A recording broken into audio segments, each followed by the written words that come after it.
Facebook shares fell sharply again on Tuesday, and two top U.S. financial regulators called for a review of the circumstances surrounding its troubled initial public offering last week.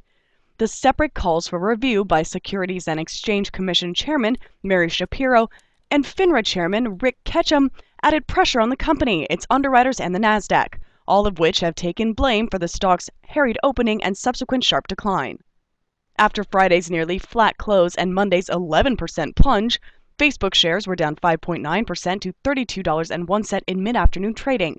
At that price, the company has shed more than $16 billion in market capitalization from its $38 per share offering last week. Volume was again heavy, with 74 million shares changing hands. That followed turnover of 168 million shares Monday and 581 million on IPO day. Anytime any research analyst reduces their estimate for revenues, it's not good news for whether it's Facebook or any other company. In this case, of course, Morgan Stanley is not only a respected company, but it was the underwriter of the shares. So it creates some confusion, number one, but number two, it's not good news. And there'll be some institutional investors, savvy investors that'll go from being optimistic about Facebook, buying Facebook, to turning around to selling it short. JPMorgan Chase and Goldman Sachs, which were also underwriters on the deal, each revised its estimates during the roadshow as well. Brokers who overordered shares in the expectation that supply would be limited continued to complain they received too much stock to handle and were left in the dark about forecast changes. Johnson said the Facebook IPO will certainly have repercussions on future IPOs. He predicts investors will be wary for some time. In the immediate term, he said investors are going to continue to try to sell short, and then it will be up to the young company to prove it can grow at a rate that justifies its lofty valuation and demonstrates its maturity.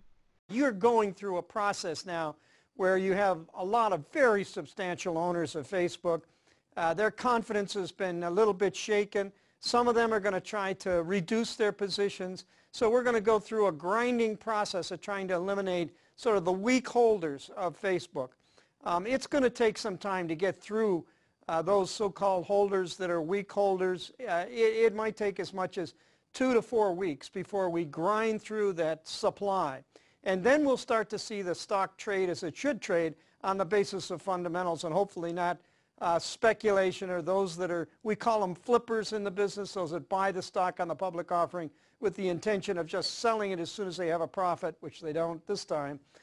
Thomson Reuters StarMine estimates a 10.8% annual growth rate, almost exactly the mean for the technology sector, which would value the stock at $9.58 a share, a 72% discount to its IPO price.